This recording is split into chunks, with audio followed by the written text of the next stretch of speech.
Hi hello అందరికి నమస్తే. నేను జర్నలిస్ట్ రవీందర్.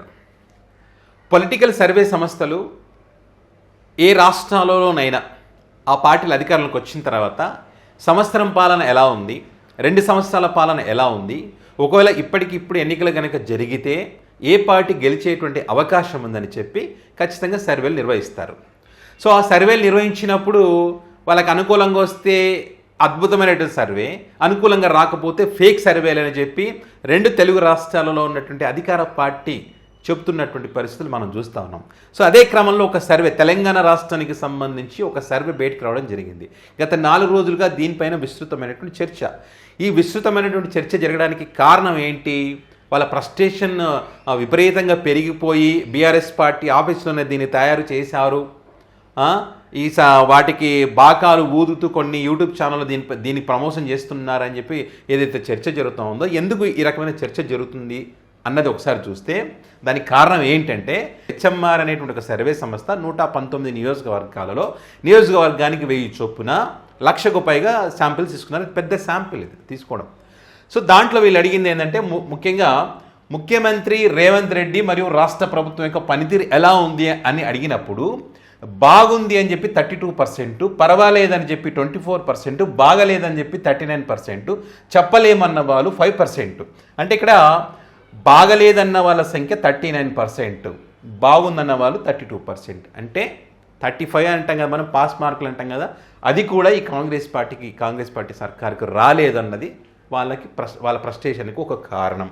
అండ్ మరొకటి, 2023 అసెంబ్లీ ఎన్నికల్లో మీరు ఏ పార్టీకి ఓటు వేశారంటే ఆల్రెడీ ఫలితాలు వచ్చినాయి మనకు తెలుసు. బట్ ఇక్కడ వాళ్ళు దాన్ని కూడా ఆ క్వశ్చన్ కూడా అడగడం జరిగింది. బీజేపీ పార్టీకి ఓటు వేసామని 13%, బీఆర్ఎస్ పార్టీకి 35%, కాంగ్రెస్కి 43%, ఇతరులకు 9%. ఇక్కడ మాజీ ముఖ్యమంత్రి చంద్రశేఖరరావు అంటే కేసీఆర్ గారు అమలు చేసిన సంక్షేమ అభివృద్ధి కార్యక్రమాలపై మీ అభిప్రాయం ఏంటన్నప్పుడు బాగా చేశారని చెప్పి 42%, కొంతమేరకు చేశారని 26%, బాగా చేయలేదని చెప్పి 28%, చెప్పలేమన్న వాళ్ళు 4%. ఇక్కడ 42% గ్రీన్లో ఉన్నారు.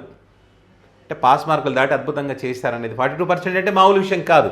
సో వాళ్ళ ఫ్రస్ట్రేషన్కి ఇది ఒక కారణం. సో నిజంగానే చేయాల్సిందంతా చేశారు కేసీఆర్ గారు.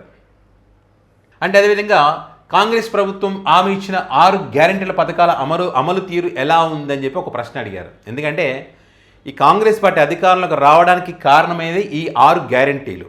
సో దాంట్లో బాగుంది అన్న వాళ్ళు 31%, పర్వాలేదు అన్న వాళ్ళు 22%, బాగలేదన్న వాళ్ళు 42%, చెప్పలేమన్న వాళ్ళు 5%. సో ఇక్కడ కూడా పాస్ మార్కులు రాలేదు. మన మామూలు భాషలో అంటే 35 వచ్చినాయంటే పాస్ మార్కులు. సో అది కూడా ఇక్కడ రాలేదు. సో అది కూడా ఒక ఫ్రస్ట్రేషన్కి ఒక కారణం. అండ్ ఇంకోటి, రాష్ట్ర ఆర్థిక పరిస్థితిపై సీఎం రేవంత్ రెడ్డి గారి వ్యాఖ్యలపై మీ అభిప్రాయం ఏంటి అన్నప్పుడు మాజీ సీఎం కేసీఆర్ రాష్ట్రాన్ని అప్పుల కుప్ప చేశారని 16%, సీఎం రేవంత్ రెడ్డికి పరిపాలన చేత కావడం లేదని చెప్పి 34%, సీఎం హోదాలో ఉన్న వ్యక్తి రాష్ట్ర ప్రతిష్ట దిగదార్చేలా మాట్లాడుతున్నారన్నది 31%, సీఎం రేవంత్ రెడ్డి ఇప్పుడు అప్పులు చేయడం లేదా అన్నది 19%. సో ఇక్కడ పాలసీలు అనేటువంటి అద్భుతంగా రూపకల్పన చేస్తే పెట్టుబడులు అనేటువంటివి వస్తాయి. సో తద్వారా ప్రజలకు ఇచ్చినటువంటి హామీలను అమలు చేయడానికి అవకాశం ఉంటుంది.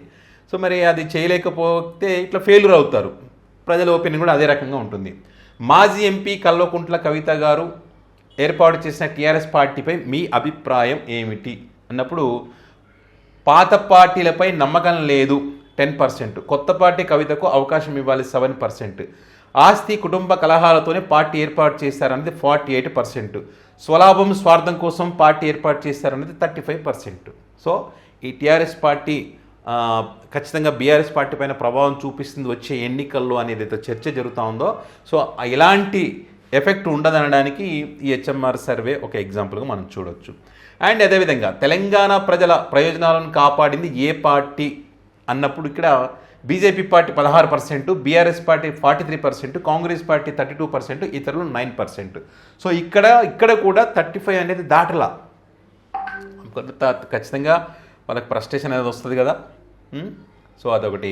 అండ్ ఇక్కడ ప్రజా సమస్యలపై ఏ పార్టీ బలంగా పోరాటం చేస్తుందని మీరు భావిస్తున్నారు అన్నప్పుడు ఇక్కడ BJP party 26%, BRS party 52%, TRS అంటే కవిత పార్టీ 9%, ఇతరులు 13%. మాజీ ముఖ్యమంత్రి కేసీఆర్ మౌనం వ్యూహమా లేదా ఆయన వ్యవహార శైలిపై మీరు ఏమనుకుంటున్నారు? వ్యూహాలను రచిస్తే కేటీఆర్, హరీష్ రావు అమలు చేస్తున్నారు 36% చెప్పారు. అంటే కేసీఆర్ గారు వ్యూహాలు అమలు రచిస్తే వీళ్ళు అమలు చేస్తున్నారు.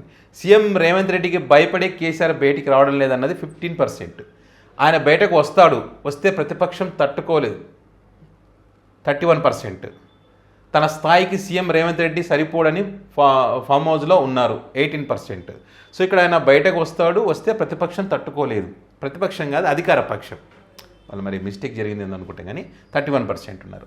మార్పు కావాలి, కాంగ్రెస్ రావాలి అన్నారు. కాంగ్రెస్ పాలన ఎలా ఉంది? కాంగ్రెస్ పోవాలి, కేసీఆర్ రావాలనేది 39%. మార్పు కావాలి, బీజేపీ రావాలని 13%. కాంగ్రెస్ పాలన పర్వాలేదు, బాగానే చేస్తుంది 26%. కాంగ్రెస్ పాలన ఇంత ఘోరంగా ఉంటుందని అనుకోలేదు 22%. కాళేశ్వరం ప్రాజెక్ట్ నిర్మాణం కూలిన విషయంపై మీ అభిప్రాయం ఏంటి? కాంగ్రెస్ పార్టీ కావాలనే రిపేర్ చేయడం లేదు 30%.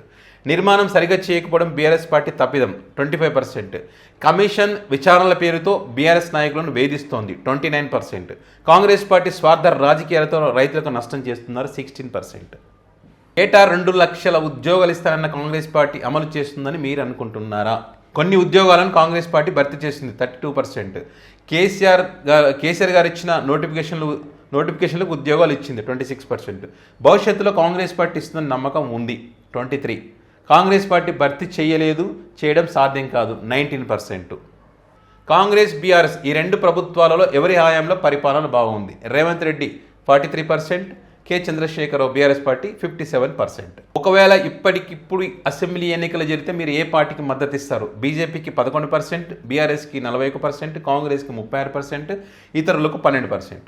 భవిష్యత్తులో 2028లో ముఖ్యమంత్రిగా ఎవరుంటే బాగుంటుందని మీరు అనుకుంటున్నారు? రేవంత్ రెడ్డి ఉండాలని 18%, కె చంద్రశేఖరరావు కేసీఆర్ గారు ఉండాలని చెప్పి 29%, బండి సంజయ్ ఉండాలని చెప్పేసి ఇక్కడ 11%, కల్వకుంట్ల కవిత ఉండాలని చెప్పి 4%, మల్లు బట్టి విక్రమార్క ఉండాలని చెప్పి 8%, కె తారక రామారావు అంటే కేటీఆర్ గారు ఉండాలని చెప్పి 16%, జి కిషన్ రెడ్డి ఉండాలని చెప్పేసి 9%, తీన్మార్ మల్లన్న ఉండాలని చెప్పి ఇక్కడ 3%, ఇతరులు 2%.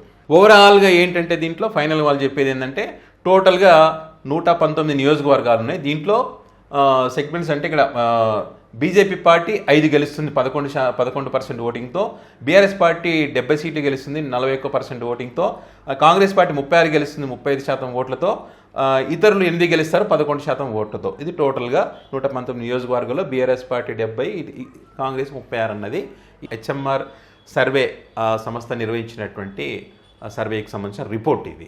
సో మరి దీంట్లో ఏంటంటే కాంగ్రెస్ పార్టీ పాలన బాగలేదు అనేటువంటి అభిప్రాయాలు ఎక్కువ వచ్చినాయి. ఇప్పటికిప్పుడు ఎన్నికలు జరిగితే బీఆర్ఎస్ పార్టీ అధికారంలోకి వస్తుందనేటువంటి అభిప్రాయాలు ఇక్కడ వ్యక్తమైనాయి.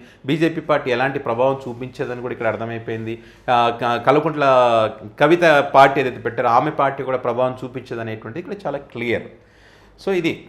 సో దీనిపైన ఇప్పుడు ఏంటంటే వాళ్ళకు అనుకూలంగా లేదు కాబట్టి ఇది ఫేక్ సర్వే, బీఆర్ఎస్ పార్టీ ఆఫీస్లో ఒక ఇదే షీట్ తయారు చేసి పెట్టారు అని చెప్పి కాంగ్రెస్ పార్టీ నుంచి వినిపిస్తున్నటువంటి మాట. సో మరి మీరేమనుకుంటున్నారు? ఈ హెచ్ఎంఆర్ సర్వేతో మీరు ఏకీభవిస్తున్నారా? కాంగ్రెస్ పార్టీ ఏదైతే బీఆర్ఎస్ పార్టీ ఆఫీస్లో తయారు చేసినటువంటి షీట్ అనేది చెప్తున్నారు దాంతో ఏకీభవిస్తున్నారా? నిజంగా గ్రౌండ్ రియాలిటీ ఇదే రకంగా ఉందని చెప్పి మీరు అనుకుంటున్నారా?